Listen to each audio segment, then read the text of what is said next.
Welcome, everybody. Welcome from Dubai is where I'm coming from. I'm Professor Tim Campbell, a visiting professor in international management at the University of Northampton, and I'm going to be talking to you tonight about the Doctor of Business Administration program, the DBA. So what I'm going to do is I'm going to give a quick 15-minute presentation just about some key parts of the program, just from my experience as an academic on the program. And then after that, after about 15 minutes, once I've done the presentation, I'll take any questions that you've got.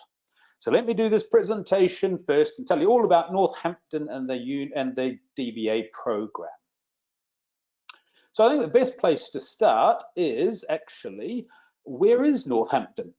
And on my slide here, I've got a great big arrow that points to Northampton.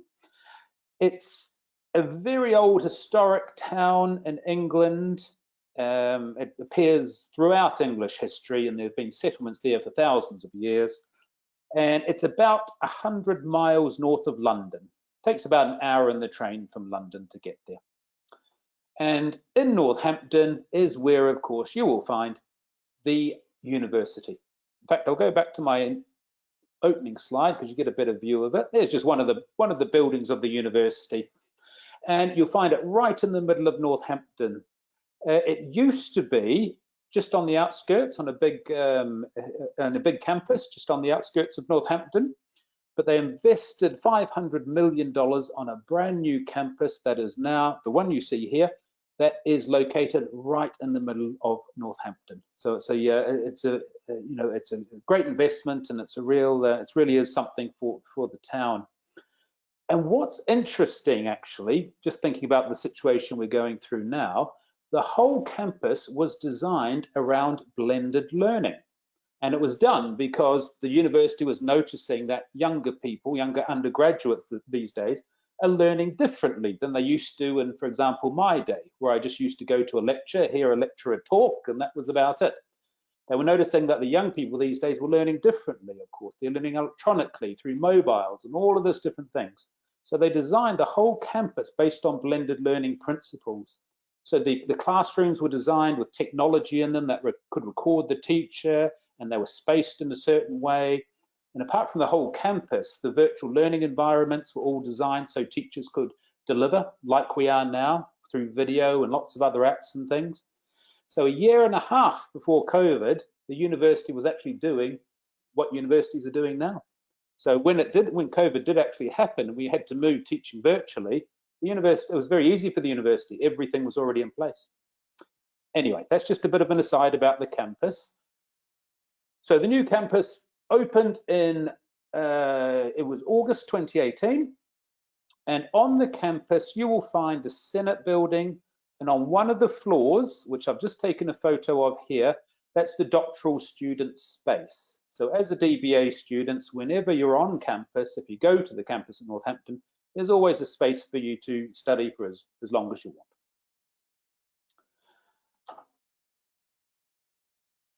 Now, I recommend you, of course, that you have a look at and I'm sure most of you have, that you have a look at the University of Northampton's website, and you'll find lots of information about it.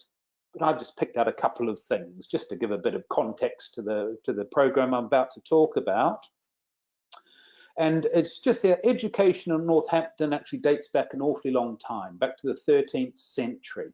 But the university itself dates its modern origins to about the 1920s, and then to where it is today, 100 years later, the University of Northampton, with about 14,000 students and 1,500 staff, around that sort of size. And there's a very important ranking you need to be aware of. There's only two rankings that are official that come from the government. One is the Research Excellence Framework. The other is the Teaching Excellence Framework. And for you guys moving into the 2 years of the talk program, it's the Teaching Excellence Framework that's relevant, and it has a gold. Now, I say why these are the only two official rankings, because they're run by the UK government. Any other ranking you'll find will be run by a newspaper or a private organisation or whatever else. There's only two that are officially run by the UK government, and this is one of them. Let's get to talking about the DBA then, the Doctor of Business Administration. And the question I always get first up is, what is a doctorate? So let's start with that before we look at the program. Now, a doctorate is considered as the highest degree that can be attained. And of course, it usually goes bachelor's degree, master's degree, and then on to your doctorate.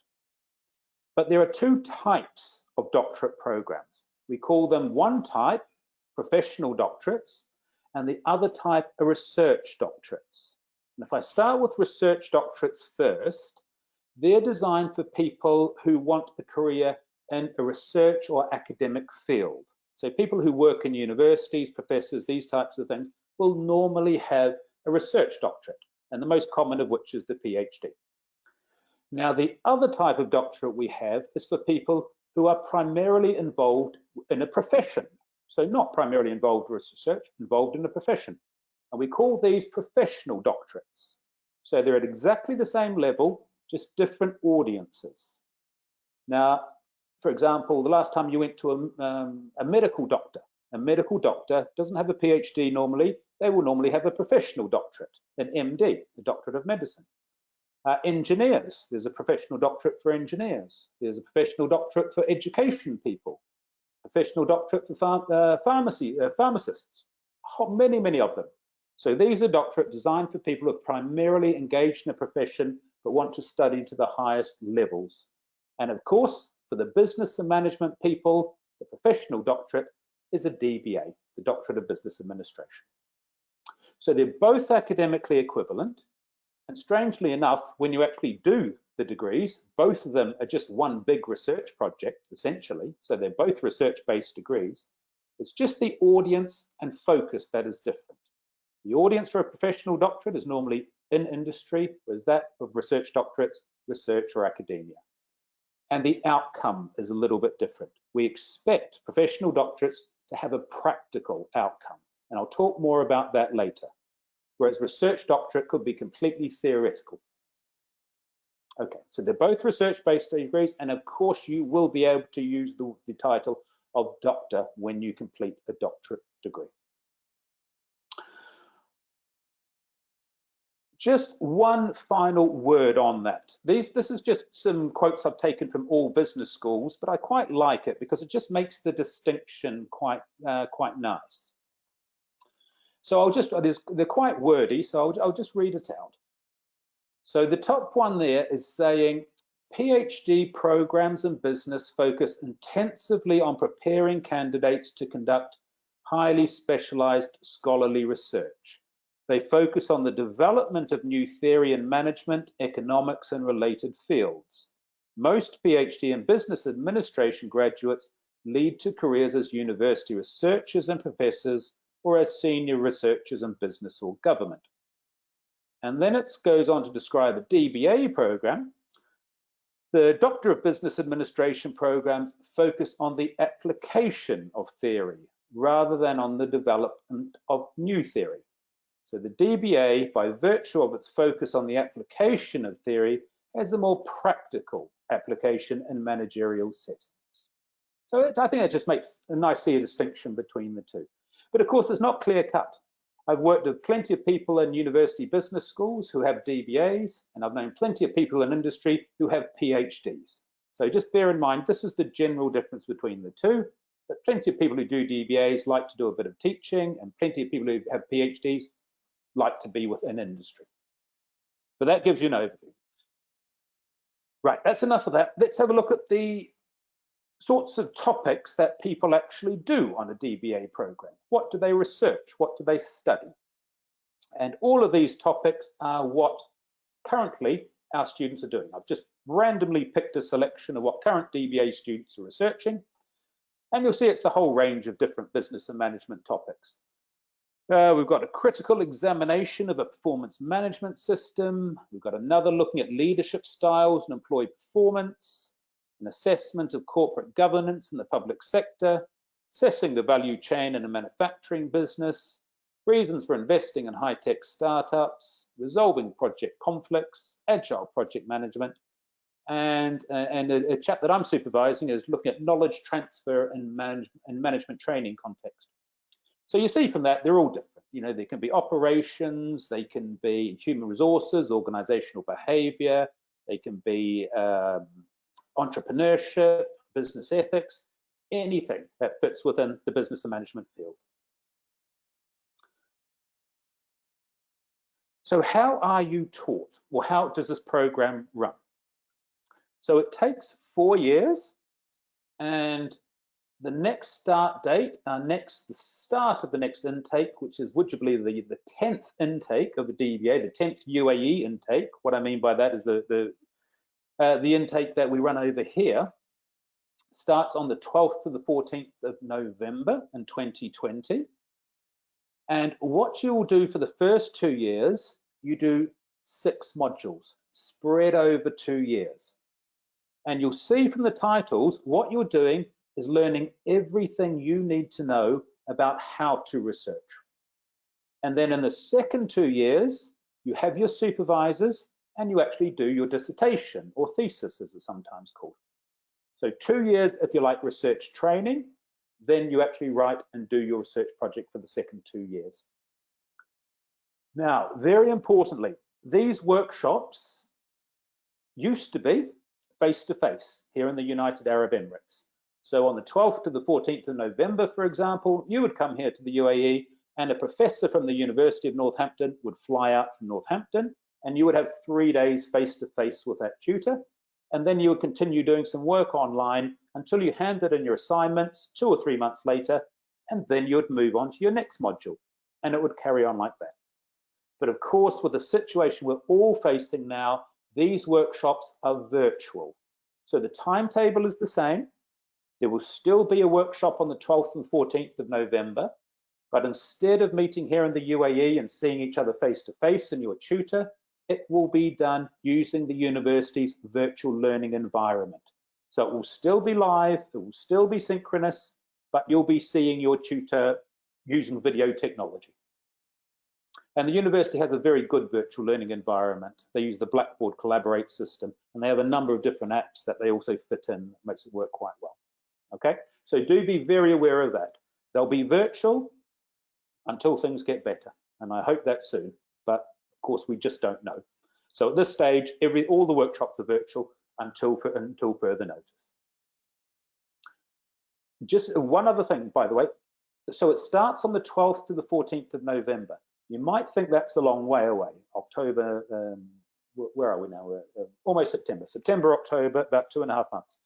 It's really not, because you need to get all your applications together, all application documents together, your proposal done, and I'll talk about entry in a moment.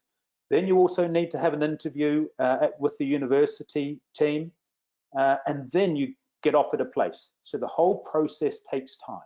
So you need to be applying now. All right, so that's the program. How are you assessed? It's a whole range of different things depending on the module. So depending on the modules, it could be anything from an essay to a seminar, presentation and debate, a portfolio, a research report, a reflective report. And what you come out with right at the end is a full research proposal that takes you onto the thesis stage. So there's no exams or anything like that. And when you do the module, you'll be told exactly how you are assessed. Remember, with doctorate level programs, there's a lot of you only work in there's only small groups. It's not like a big master's class or something. So you have a very personal relationship with your tutors, as you would expect. So that's assessment. Lots and lots of support. There's the international DBA program leader who heads this program from the university campus. Her name is Dr. Hala. And when you go through the application process to the interview, she's the person who will interview you, along with another person who will be a subject expert. You have the local DBA program leader. That's the role that I take. Every module has its own expert, its own professor teaches you for the modules. When you get to the thesis stage, you have a director of study that oversees your thesis, and then you have 2 supervisors. One will be from the campus itself, and one will be what we call a local supervisor. But that person will try and find we will find someone who has knowledge of your context. For example, I know tonight we're going to have people from around the Middle East and Africa listening in on this, and some perhaps further abroad. we will find somebody who understands the context that you're going to be conducting your study in, so depending on which country you come from. There's lots of administration, Northampton and locally, and I mentioned briefly the virtual learning environment. We call that NILE, Northampton Integrated Learning Environment. And here is where you access everything. There's the virtual classroom. It's where you access your online library, which has hundreds of thousands of different resources. It's a site where you access, where you submit assignments, where you do everything. Is what we do on this, what we call a NILE site. So lots and lots of support. Entry requirements.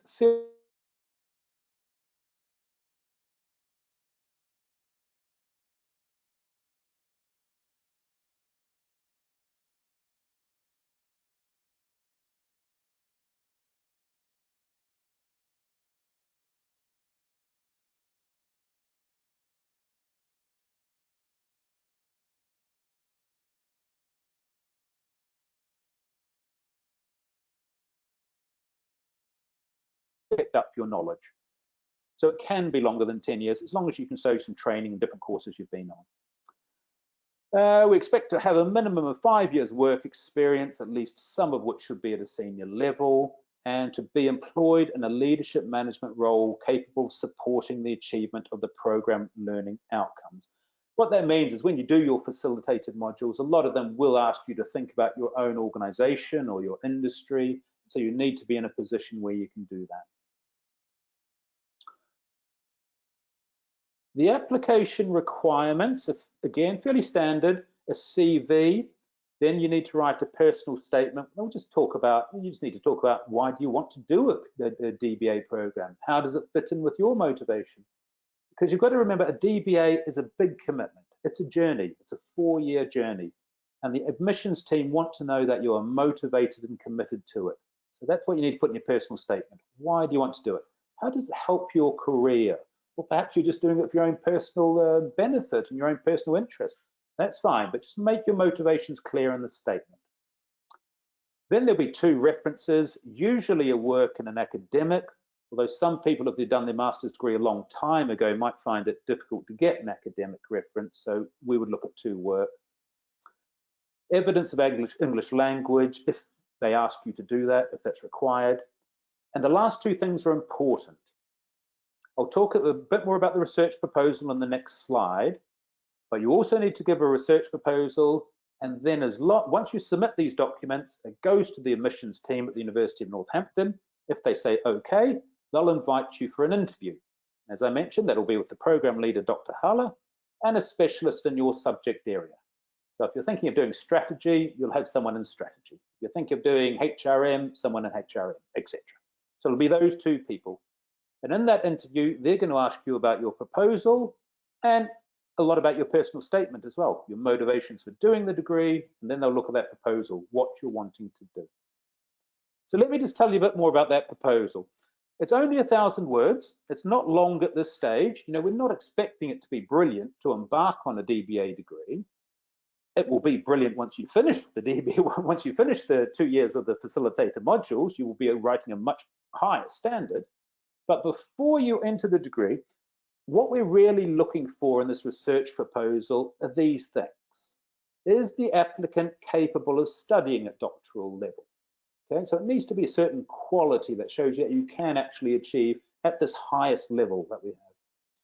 Does the proposed research fit with the nature of a DBA? And remember I mentioned at the start, it must have a practical outcome.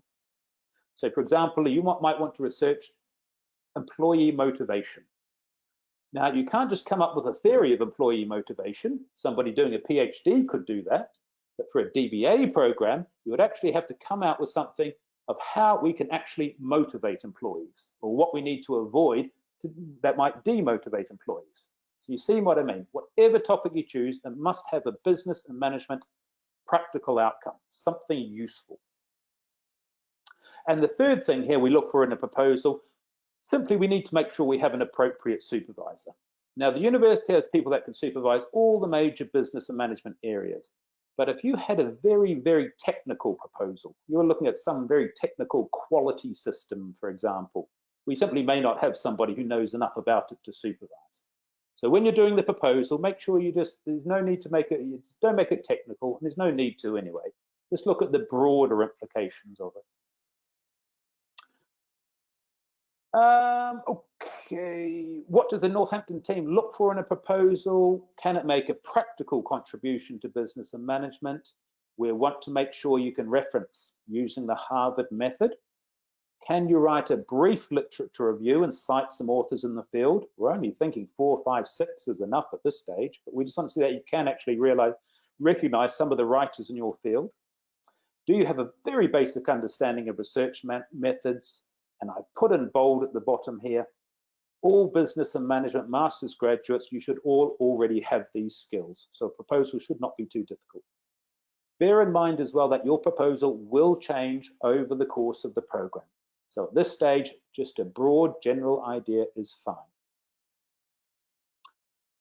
Okay, just a couple more things I think from me. Fees, please have a look at the Stafford Global website for the current fees, because these can change between intakes. So I want to make sure you have the most up-to-date ones. So check that website and you'll find exactly what they are.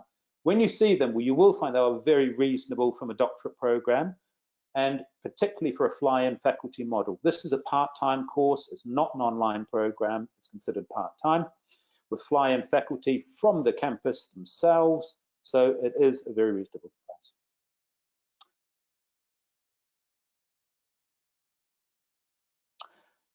Okay, my last couple of things. So why should you do a DBA at Northampton? It's an investment in your future, both in academic and professional fields. The highest qualification in business and management. You'll be contributing to the business and management practice. And I put here, it would be expected that your thesis will be published and your supervisors would help you to do that. There's international and local supervision and support, and the local workshops from leading international faculty. Last word from me. The completion of the Northampton DBA will set you apart as an expert able to lead and manage at the highest levels. You'll have made a unique contribution to your field and developed outstanding analytical, critical, creative and reflective skills so needed in today's business world. So that's the final word for me. Well, I think it's very important that you should come onto this program, and you'll be very pleased you did, I'm sure. Time for questions, because I see I've gone over my present. I was only going to be about 15, 20 minutes. I've been a bit longer than that, so let me get on to my questions straight away. The easiest way for you to ask me a question, use your question box there. You'll see on the right-hand side, and I will go through them one by one and see what we've got here.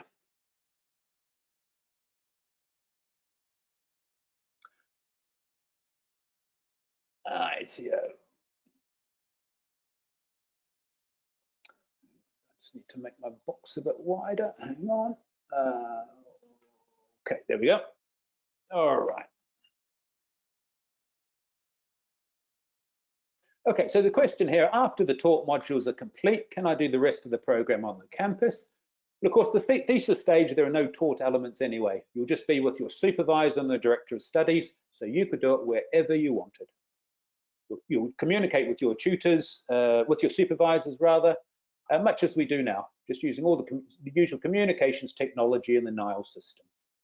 But that said, if you wanted to go on campus and sit in the doctoral students' room, that's absolutely fine.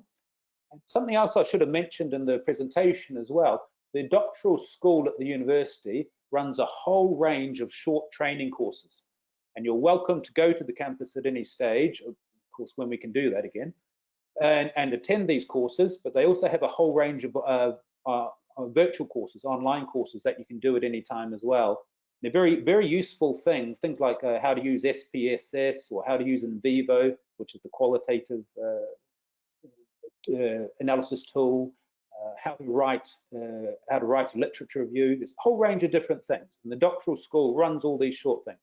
So this is, of course, what I'm talking about is your full program, but there are lots of other little courses and things that you can tap into, either face-to-face or online as well.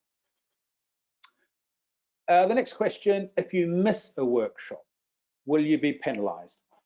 Well, there's only 6 workshops over 2 years, so we hope you will make every one of them, and it is important too. And again, remember what I said, they're all virtual now anyway, until further notice at least.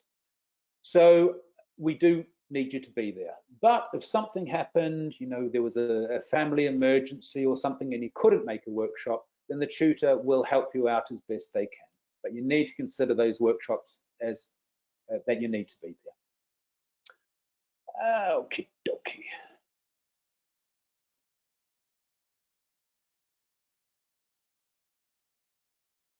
Let me look at this one. I completed my master's degree about 13 years ago, but have extensive senior management experience. Will you be able to apply? Yes, you will, that's fine. As I said, if your master's degree is more than 10 years old, just make sure you put on your application about some short courses that you've done over the years. I'm sure everyone's done something through work or from their own initiative. So as long as you do that, you should be fine. And this is an important one. Will the degree state online distance learning? No, it won't. Remember, this is a part-time taught degree. Even though the workshops are now virtual, you will be taught live in real time with your tutor over those 3 days, okay? So it won't say that, it's a part-time degree. Are there any additional expenses besides the fees? No, there's not. It's all included. The only thing would be when the workshops do start up again and we can hold them face-to-face again, it would be your transport and accommodation to get here to the UAE from wherever you are in the world. So that would be the only addition. I love this question. Can I do this question, can I do this program in a shorter period of time? I always get this question now, and then when people are on the program, I never hear this question again. And I mean that it's simply because once you're on the program, you'll see you need the time. You know, you can't speed those first 2 years because they're all timetabled with the workshop. If you were very good, you might be able to do the thesis a bit quicker, but I wouldn't recommend it. There's no point in doing that. This is how long the program's been designed for. Use that time. There's no you know, it's only a pass. You know, you either pass or you don't at the end of the day. So there's no point in speeding it up. Use those 4 years. Let's see what else we got.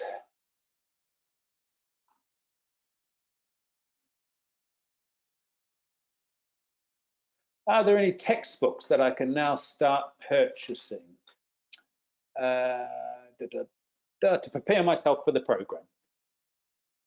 No, I wouldn't suggest they would be topic-specific textbooks, because you're going to, once you get on the program, your tutors will direct you to exactly what they want you to read.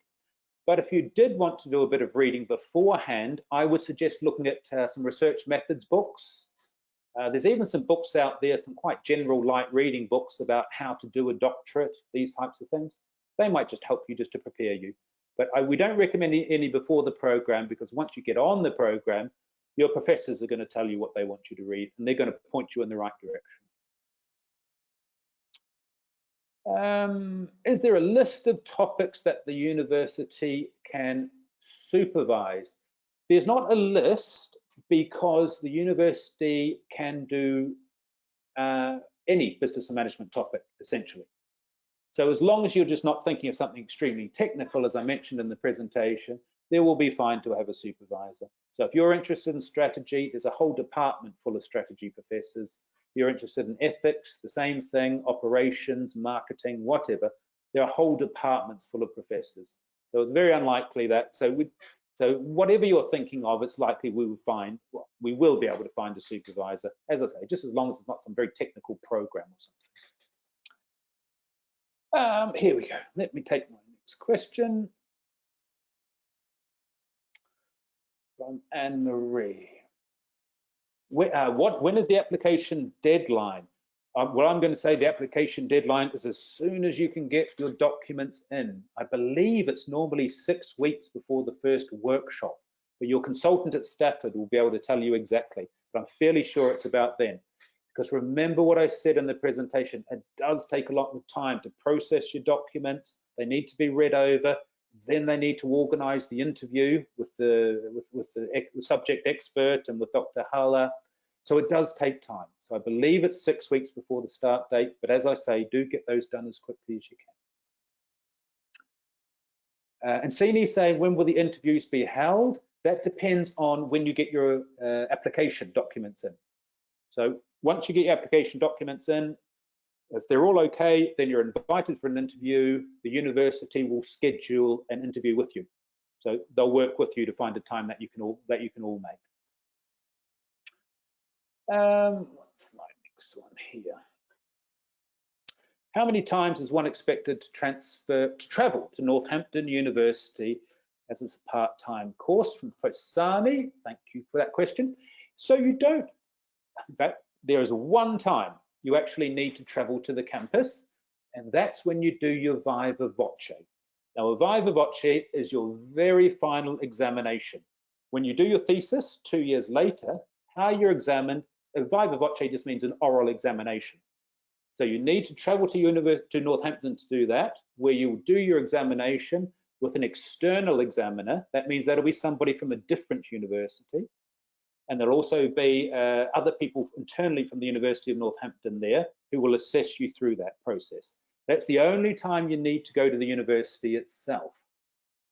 As I said with the workshops, when we do get back to face-to-face, hopefully whenever that is, you just need to come here to the UAE, because remember, the professor from Northampton will fly out here to the UAE. So it means you don't have to go all the way to the campus.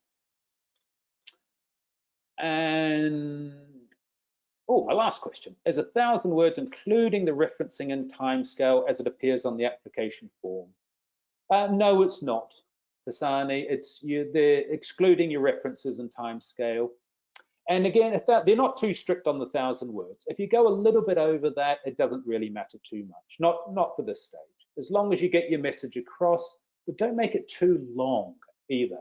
It's better to be concise. You know, so I think anywhere between 1,000 and 15 is fine. So if you go a bit over 1,000, it won't matter too much. Well, look at that. I did pretty well. I got through all those questions. Anyway, if you do have anything else that comes to you, just send me an email. Send me an email on this address, which is here. What I would also say is I look at every draft proposal before it gets submitted to the university, okay? So I always have a look just to make sure it looks okay, and then I'll give some comments if I think it needs a bit more work before it gets officially submitted with your application documents. So your academic consultant at Stafford will email it to me anyway, but you're absolutely fine just to email it directly if you want, or even if you just have some questions. You might just have a question, look, I'm thinking about doing this topic. What do you think? That's absolutely fine. Just take my details down here and I can help you out with that. Perfect. Okay, thanks everybody. Thanks for listening, and I very much hope you're all well wherever you're listening listening to this presentation from. Wish you all the very best, and I really hope I'll see you, at least virtually, in November and on the program. So thanks for listening, everyone. Bye for now.